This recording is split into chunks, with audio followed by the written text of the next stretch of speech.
April 24వ తేదీన ఒక దైవ సేవకుల కుటుంబంలో జన్మించాను.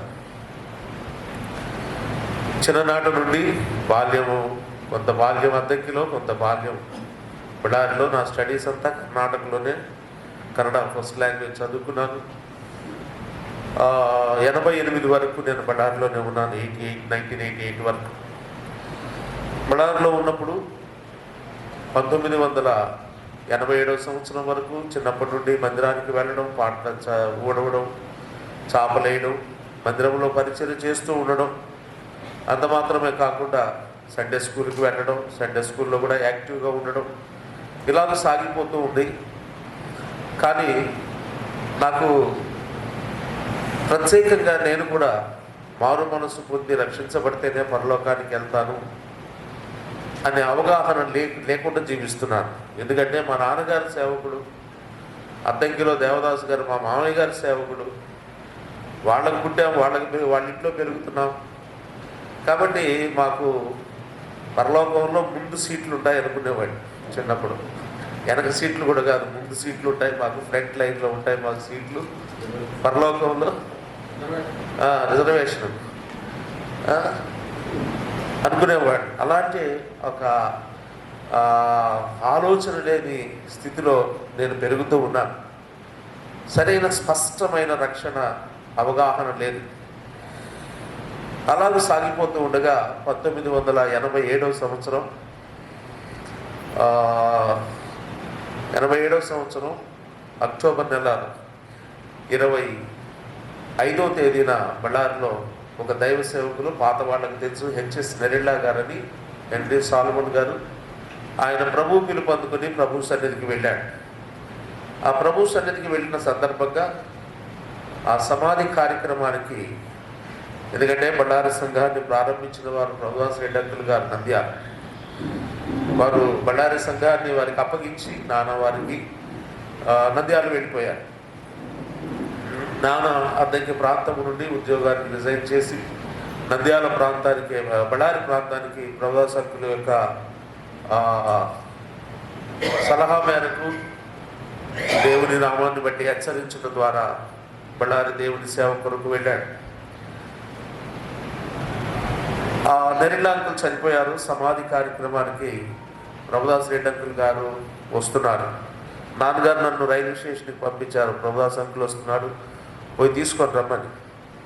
అప్పుడు నేను ప్రభువుని అంగీకరించలేదు. రక్షించబడాల్సిన అవసరం లేదనుకుంటూ జీవిస్తున్నాను. స్టేషన్కి వెళ్ళాను. రాత్రి 9:30, 10 గంటలకి రావాల్సిన ట్రైన్ దాదాపు 12 గంటలకు వచ్చింది నంద్యాల నుంచి. అంకులు దిగంగానే నేను వెళ్ళి పరిచయం చేసుకున్నాను. ఎవరు నువ్వు అన్నాడు. ఇట్లా కోటేశ్వరరావు గారి కుమారుడు అని చెప్పాను. ఆ బ్యాగు ఇవ్వని అడిగాను. ఆయన చేతిలో ఉన్న బ్యాగ్ ఇవ్వలేదు. నాకు అర్థం కాలేదు అసలు.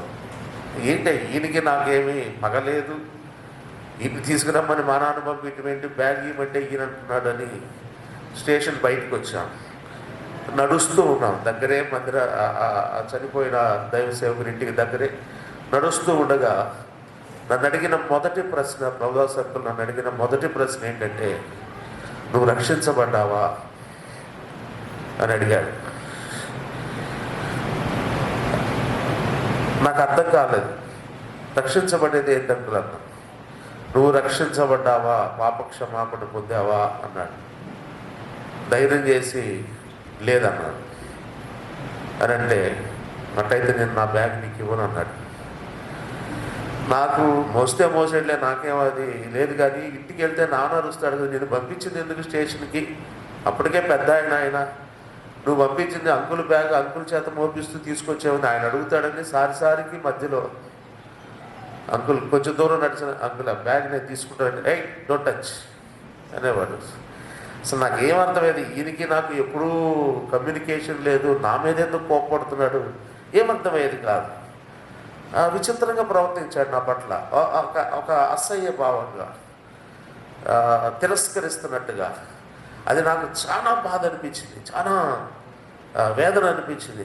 నేను అది తప్పు చేస్తే తిరస్కరించవచ్చు. నా గురించి ఏం తెలియకుండా ఆయన కొరకు నేను వస్తే అర్ధరాత్రి వేళ అని బాధతో అప్పుడప్పుడు మధ్యలో నాన్న చూస్తే తిడతారేమో అని బ్యాగ్ అడుగుతుంటే ఇచ్చేవాడు కాదు, ఇవ్వలేదు.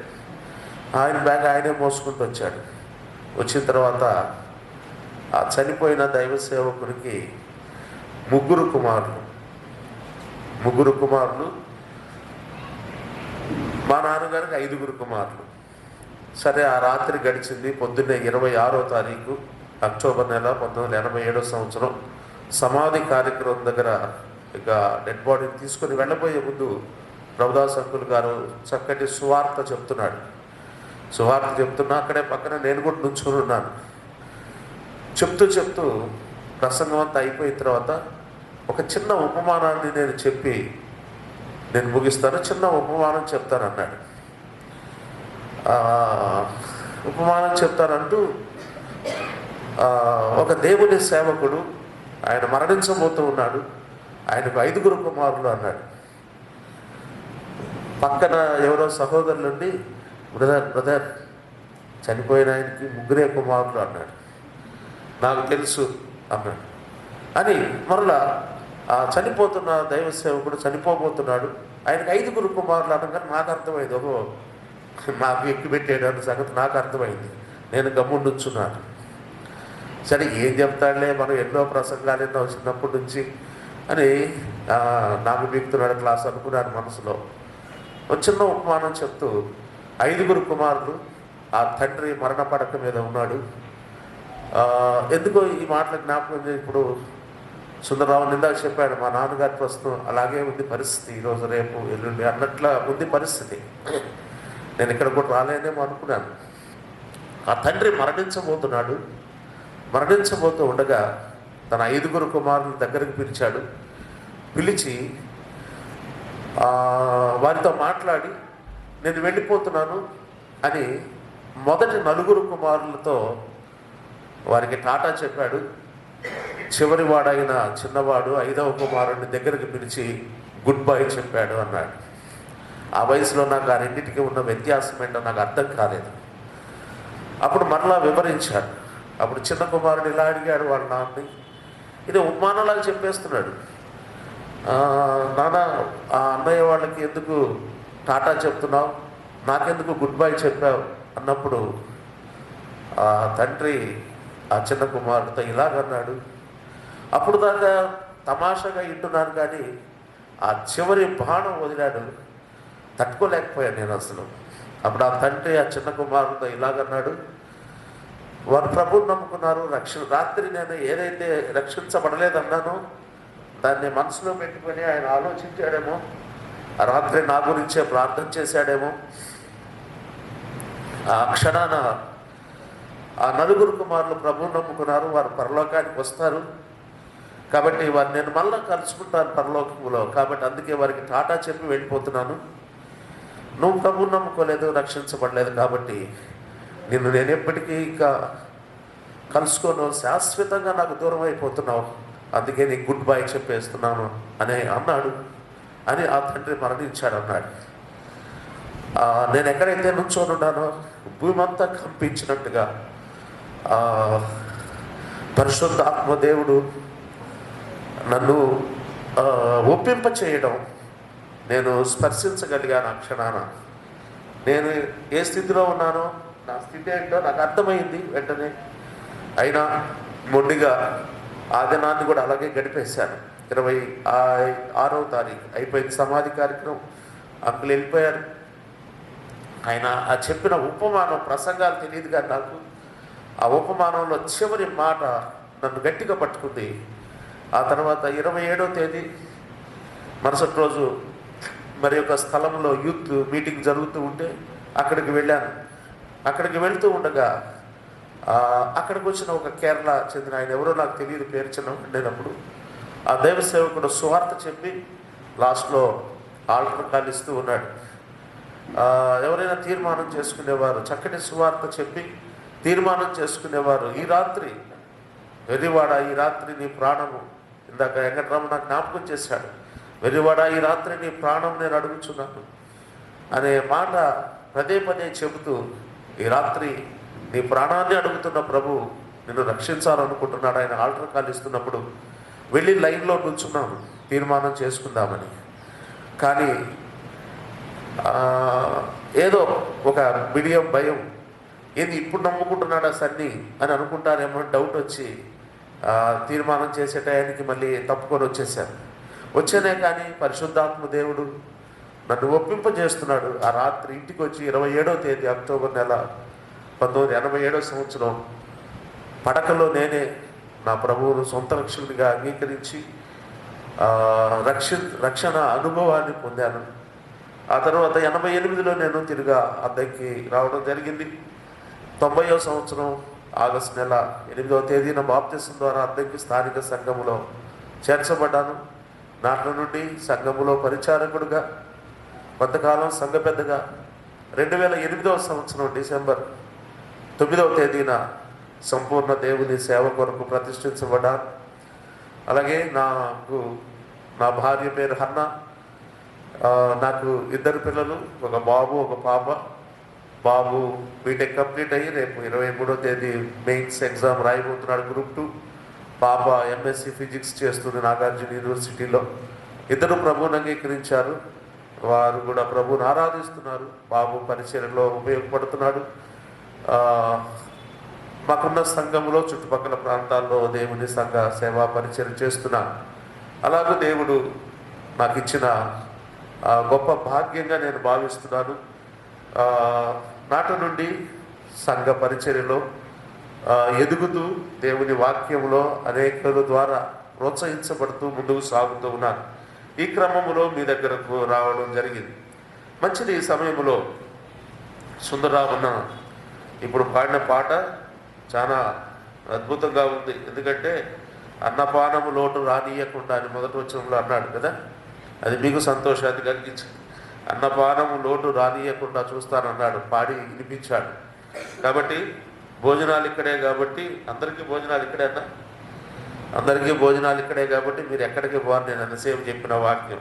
ఆ ధైర్యంతో ముందుకు సాగుతున్నాను. మంచిది. మనం దేవుని వాక్యాన్ని ధ్యానించాం. చక్కటి సంగతులు, మిస్పా అనుభవం. ఇశ్రాయేలు ప్రజలు దేవునికి తిరుగుబాటు చేసిన విధానాన్ని మనం దైవజనం ద్వారా జ్ఞాపకం చేసుకున్నాం. వారు కృతజ్ఞత లేనివారు. తిరుగుబాటు చేశారు అంటే దాని అర్థం కృతజ్ఞత లేనివారు అని మనం దైవజనుల ద్వారా, ఇద్దరి ద్వారా ఆలకించాం.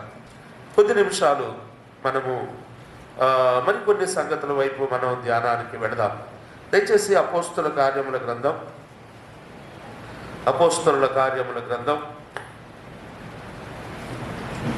9వ అధ్యాయం 31వ వచనాన్ని చదవలసిందిగా మనము చేస్తున్నా. అపోస్తుల కార్యముల గ్రంథం 9వ అధ్యాయం 31వ వచనం.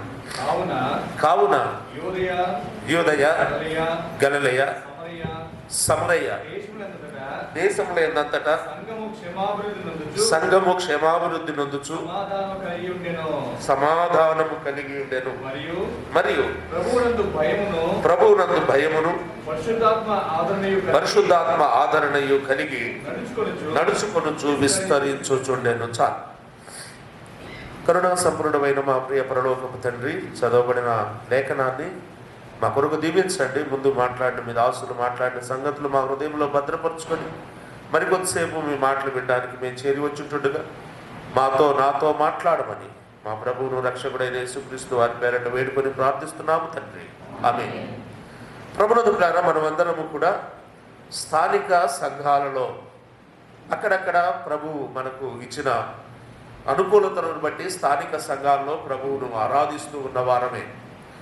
సంఘము యొక్క విధానం, సంఘములో మనం ఎలాగూ మెలగాలో, ఎలాగో సంఘములో మనము ఎదగాలో, సంఘములో ఎలాగూ ప్రవర్తించాలో, సంఘాన్ని ఎలాగూ పాలించుకోవాలో, సంఘాన్ని ఎలా నడిపించుకోవాలో దేవుని వాక్యపు వెలుగులో ఇవన్నీ కూడా మనము ఎరిగిన వారమే, ఎరుగని వారం కాదు.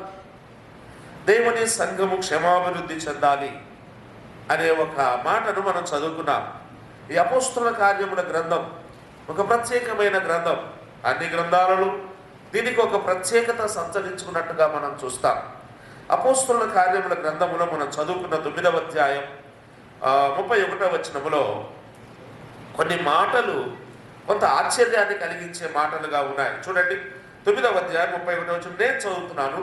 ఈ అపోస్తుల కార్యం లేదా ఈ 31వ వచనములో కంటిన్యూషన్ వర్డ్స్ కనబడతాయి, కొనసాగింపు పదాలు కనబడతాయి. చూడండి, కావున యూదయ గలిలయ సమరయ దేశముల యందంతట సంఘము క్షేమాభివృద్ధి నొంది కాదు, నొందుచు. కంటిన్యూషన్ వర్డ్, కొనసాగింపు పదాలు. సంఘము క్షేమాభివృద్ధి నొందుచు సమాధానము కలిగి ఉండెను, మరియు ప్రభువునందు భయమును పరిశుద్ధాత్మ ఆదరణయు కలిగి నడుచుకొనుచు. Continuation word. తర్వాత విస్తరించుచుండెను. విస్తరించెను, నడిచెను కాదు కదండి. క్షేమాభివృద్ధి నొందెను కాదు, క్షేమాభివృద్ధి నొందుచు, నడుచుచు, విస్తరించుచుండాలి సంఘం. దేవుని ఉద్దేశం ఇది. దేవుడు ఈ భూలోకములో ఆయన తన స్వరక్తాన్నిచ్చి సంపాదించుకున్న ఆయన సంఘము ఎలాగూ ఉండాలి అనేది ఆయన కోరిక. సంఘము ఎలాగ ఉండాలి అని మనం ఆలోచన చేస్తున్నాం అనేక సార్లు. పెద్దలుగా, సేవకులుగా, సంఘాలు నడిపించే నాయకులుగా ఉన్నవారు సంఘాల్లో ఎలాగుండాలి, అలాగుండాలి, ఎలాగుండాలి అని పద్ధతులు, క్రొత్త పద్ధతులు, దేవుని వాక్యములో లేని పద్ధతులు తీసుకొచ్చి సంఘాలలోకి తీసుకొస్తున్న దినాలలో మనం ఉన్నాం. ఒక రకంగా సంఘాలు వాక్యపు వెలుగులో ముందుకు సాగవలసింది, సంఘాలు కదల్చబడుతున్నాయి. వాక్యము నిర్వీర్యమైపోతుంది సంఘాలలో. వాక్యము యొక్క శక్తి సంఘాలలో లేకుండా పోతుంది. వాక్యము యొక్క బలాన్ని ఆశ్రయించలేకపోతున్నారు. వాక్యాన్ని ఆశ్రయించి వాక్యం మీద ఆధారపడి ముందుకు సాగలేకపోతున్నారు. ఎందుకంటే ఒక్కొక్కళ్ళు ఒక్కొక్క రకమైన పద్ధతులు సంఘములోకి తీసుకొస్తున్నారు. కానీ సంఘము ఎలాగూ ఉండాలి అనేది దేవునికి ఒక ప్రణాళిక ఉంది. సంఘము ఆయనది, సంఘం ఆయన స్వరక్తమించి సంపాదించిన సంఘం. ఆయన సంఘము ఎలాగుండాలో ఆయన కోరిక ఉంది. ఆయన సంఘం ఇలాగుండాలి, అలాగుండాలని సొంత ఆలోచనలు, సొంత ఉద్దేశాలు మనం సంఘం మీద ఆపాదించడానికి వీల్లేదు. మనం ఎంత గొప్పవారమైనా, ఎన్ని సంఘాలు ఏర్పాటు అయినా నీ చేతుల ద్వారా, లేదా అనేక సంఘాలు ఏర్పాటు చేయడానికి దేవుడు నిన్ను బలమైన సాధనంగా దేవుడు వాడుకున్నప్పటికీ కూడా సంఘములో మన చిత్తాలను నెరవేర్చడానికి వీల్లేదు. దేవుని వాక్యానుసారమైన విధానము సంఘములో ఉండాలి అని దేవుడు ఆశిస్తున్నాడు. సంఘము ఎలాగుండాలి? నడిచేడిగా ఉండాలి, నడుస్తూ ఉండాలి, క్షేమాభివృద్ధి నొందుతూ ఉండాలి, విస్తరిస్తూ ఉండాలి అన్నాడు. సంఘానికి ఉండవలసిన కొన్ని లక్షణాలు ఆయనే చెప్పాడు. ఇదిగో ఈ నా సంఘము, నా సంఘానికి ఈ లక్షణాలు ఉండాలన్నప్పుడు ఆ లక్షణాలు లేకపోతే అది ఆయన సంఘం అనబడదు.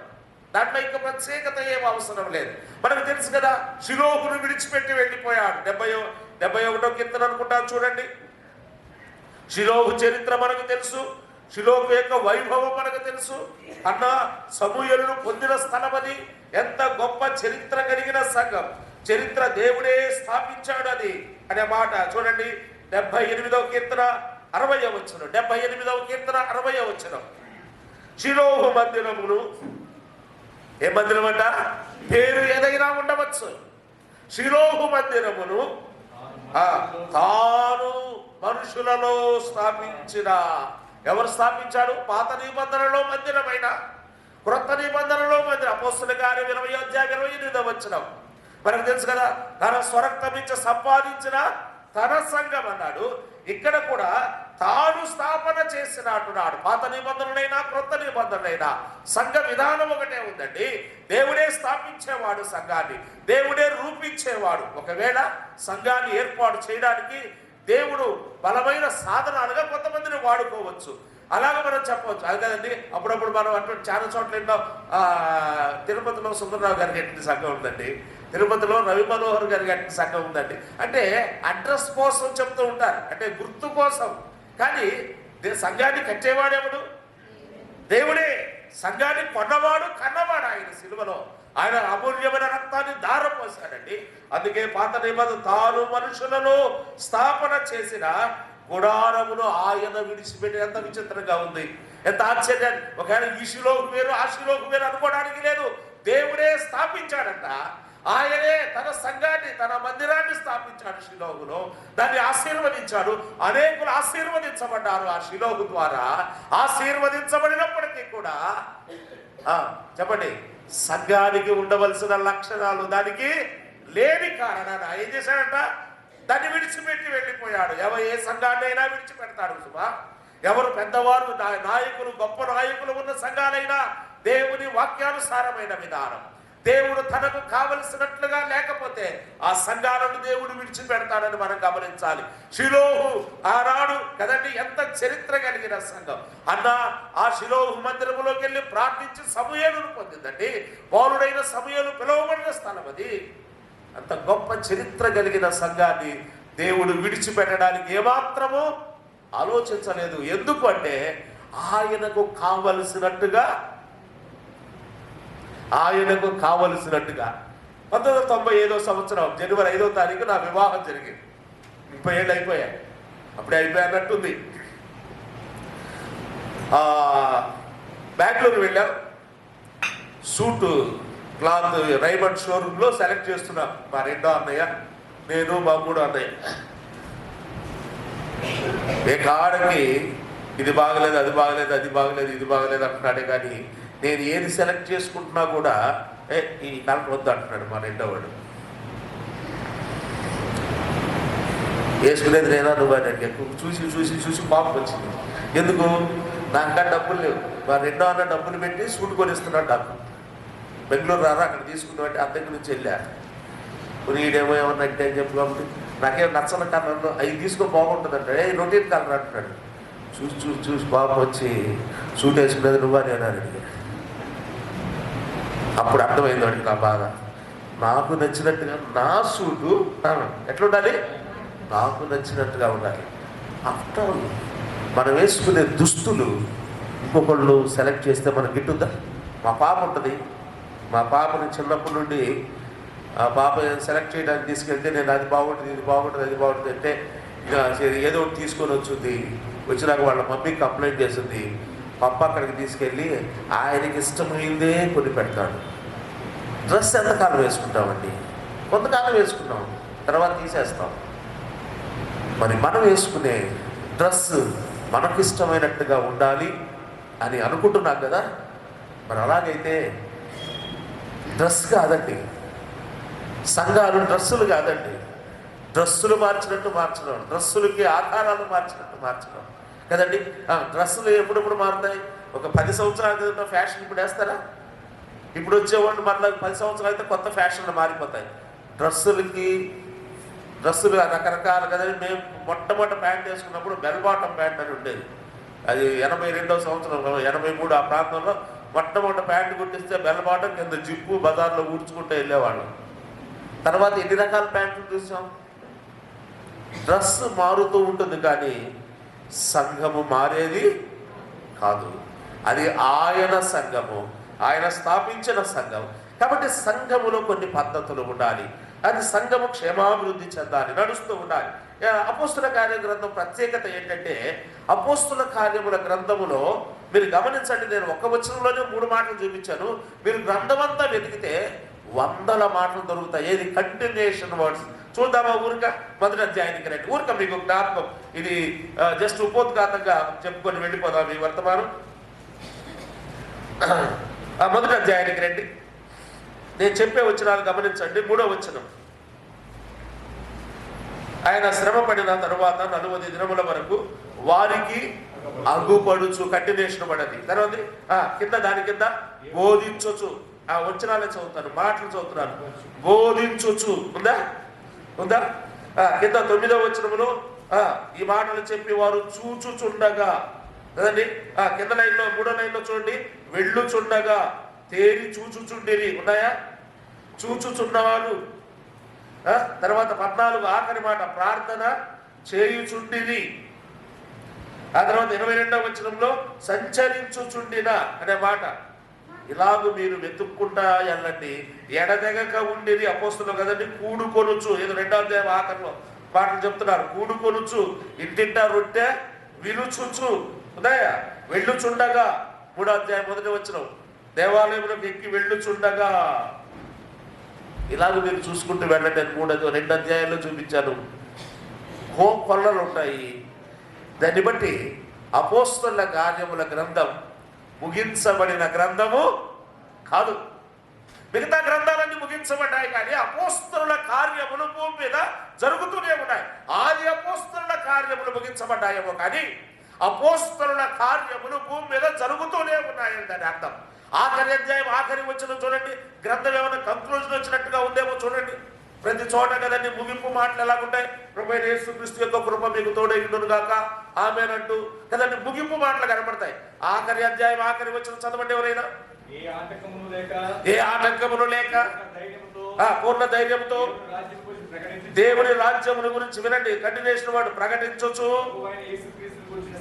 ప్రభు అయిన యేసుక్రీస్తును గురించిన సంగతులు బోధించుచూ ఉండను. ఈ రోజు మధ్యాహ్నం వరకు జరుగుతూనే ఉంది. ఇప్పటి వరకు బోధించుతూనే ఉన్నాయి. ప్రభు అయిన యేసుక్రీస్తును గురించిన సువార్త, యేసుక్రీస్తును గురించిన బోధ ఈ లోకములో బోధించు. ఆటంకాలు వస్తున్నాయి. మాకంటే మీ ఊర్లో ఇంకా ఎక్కువ ఆటంకాలు వస్తాయి, మాకు తెలుసని. అయినప్పటికీ కూడా దేవుని వాక్యము కొనసాగుతూనే ఉంది. దేవుని సంఘము కొనసాగుతూ ఉండేది. దేవుని సంఘము స్థాపించబడింది అనే కంటే కూడా స్థాపించబడుతూ ఉండేది సంఘం కదండి. స్థాపించబడేది సంస్థ, సంఘము కాదు. సంఘము కొనసాగుతూ ఉంటుంది. అదిగో మీరు ఆత్మ సంబంధమైన మందిరముగా కట్టబడ్డారా, కట్టబడుచున్నారా? కట్టబడుచున్నారు. కొనసాగిస్తూ ఉండేది సంఘం. కాబట్టి దేవుని సంఘం కొనసాగించబడేది. అందుకే కొనసాగించబడుతూ ఉండాలి సంఘం. అదే సమయంలో సంఘానికి ఉండే లక్షణాలు చెప్పుకుందాం. కొనసాగించబడుతూ ఉండాలి సంఘము. కొనసాగించబడుతూ కూడా ఎలా ఉండాలంట? క్షేమాభివృద్ధి విస్తరణ ఉండాలి. క్షేమాభివృద్ధి సంఘ విస్తరణ ఉండాలి. అనేక సార్లు విస్తరణ ఉంటుంది కొన్ని సంఘాల్లో, ఏముండదు? క్షేమాభివృద్ధి ఉండదు. విస్తరణ 400 మంది వస్తారండి, 400 మంది, 500 మంది వస్తారు, 300 మంది వస్తారు. విస్తరణ బాగానే ఉంది, బట్ క్షేమాభివృద్ధి కొన్ని సంఘాల్లో క్షేమాభివృద్ధి ఉంటుంది, విస్తరణ తక్కువగా ఉంటుంది. విస్తరణ చిన్నగా ఉంటుంది. చిన్నగా ఉన్నంత మాత్రాన మనం ఏదో అది ఇది చేసి హంగామా చేసి గబగబా సంఖ్య విస్తరించేయాలనే అవసరం లేదు మనకి. ఆయన సంఖ్య చూసేవాడండి. ఎక్కడ? 2 సంఖ్యతో పని లేదు ఆయనకి. అంకెలు సంఖ్యలతో పని లేదు ఆయనకి. ఆయనకు కావాల్సింది పరిశుద్ధత. నేను పరిశుద్ధులను, మీరును. తనకు కావలసినట్టుగా తన సంఘాన్ని ఉంచగలిగి ఉండాలి. మనం సంఘంలో ఆల్రెడీ చేర్చబడ్డాం. మనకు దేవుడు అనుగ్రహించే ఆధిక్యతలు సంఘంలో కొనసాగుతున్నాం. ఒక విశ్వాసిగాను కదండి, ఒక సభ్యునిగా, ఒక విశ్వాసిగా, ఆరాధికునిగా, లేదా పరిచారకుడిగా, పరిచారకురాండ్రుగా, సంఘ పెద్దలు రాండ్రు లేదు. మళ్ళీ అది గుర్తుపెట్టుకోండి. మళ్ళీ పరిచారకురాండ్రు ఉన్నారు సంఘంలో. పరిచారకురాండ్రు ఉన్నారు కదండి. ఎవరు చెప్పండి? ఒకళ్ళు పరిచారకురాలు చెప్పండి. ఫీమే మనందరికీ తెలుసు. టెక్రేలో ఉన్న సంఘ పరిచారకురాలకు ఫీమే అంటాడు. కాబట్టి పరిచారకురాండ్రు ఉంటారు సంఘములో. పెద్దలు మాత్రం పురుషులే ఉండాలి. అనే మాట మనం చూస్తున్నాం. సరే, పెద్దలను గురించి, పెద్దల యొక్క బాధ్యతలు, సేవకుల యొక్క విధులు, వాళ్ళ పాత్ర ఏంటో మనం మధ్యాహ్న కూడికలో మనం చూద్దాం. ప్రభుచితమైతే ఇప్పుడు కొన్ని మాటలు చూద్దాం. దేవుడు ఈ లోకములో సంఘమును ఆయన స్థాపించాడు. ఆయన తన స్వరక్తం ఇచ్చి అమూల్యమైన తన రక్తధారలు ధారపోసి ఆయన సంఘమును స్థాపించాడు. ఆ సంఘములో నిన్ను నన్ను ఏం చేశాడు? చేర్చాడు కదండి. వారు చేర్చబడుచుండిరి అనే మాట ఉంటుంది అపోస్తలుల కార్యం 2వ అధ్యాయంలో. ఎక్కువగా చేర్చబడుచున్నారు. సంఘములో చేర్చాడు ఆయన. సంఘములోకి రావడానికి మనం ప్రయత్నం చేయలేదు. సంఘములో రావడానికి మనం ఏ పుణ్యకార్యాలు చేయలేదు. సంఘములోకి రావడానికి మనం చేసిన లేదా కానుకలు ఇచ్చడం ద్వారానో, లేదంటే కొన్ని సంఘాల్లో సభ్యత్వం ఉంటుంది. మిషన్ సంఘాల్లో సిఎస్ఐ అట్లా వాటిలో వెళ్తే సభ్యత్వాలు ఉంటాయి. ప్రతి నెల సంవత్సరానికి సభ్యత్వం చెల్లించాలి. సభ్యత్వ రుసుము చెల్లించినప్పుడు నీకు మెంబర్షిప్ ఇస్తారు. కానీ యేసుక్రీస్తు రక్తం వలన ఆయన తన స్వకీయ సంపాద్యముగా కదండి తన అమూల్యమైన రక్తాన్ని వెలగా చెల్లించి మనకు సంఘములో సభ్యత్వాన్ని ఉచితంగా ఇచ్చాడు. సంఘములో సభ్యత్వం ఉచితంగానే వచ్చింది, కానీ అది ఉచితంగా ఏర్పడలేదు ప్రియులారా. అది మనం గమనించాలి. సభ్యత్వం నీకు ఉచితంగా వచ్చి ఉండవచ్చు, కానీ అది ఊరకనే ఏర్పడలేదు. ఆయన ప్రాణత్యాగం ఉంది దాని వెనుక. అది మనం ఇప్పుడు గమనించాలి. సంఘములోకి మనం వచ్చామంటే మనల్ని బట్టి కాదు, మన తల్లిదండ్రులను బట్టి కాదు, కేవలం ఉచితమైన ఆయన కృప ద్వారా వచ్చాము. ఈ సంగతి మర్చిపోకూడదు. రక్షించబడిన కొత్తలో గుర్తుంటుంది, కానీ ప్రభువా ఉచితమైన నీ కృప ద్వారా వచ్చాము. వచ్చి రాటు తేలుతా ఉంటామంట. సంఘంలోకి వచ్చినాక వాక్యం వినడం ఎక్కువ అవుద్దా తక్కువ అవుద్దా చెప్పండి? ఎక్కువ అవుతుంటుంది. సభలు వాళ్ళు వీళ్ళు వస్తుంటారు కదండి. మట్టి గోడ సిమెంట్ గోడ రెండింటికి తేడా ఏంటి? మట్టి గోడకి సిమెంట్ గోడకి తేడా ఏంటి?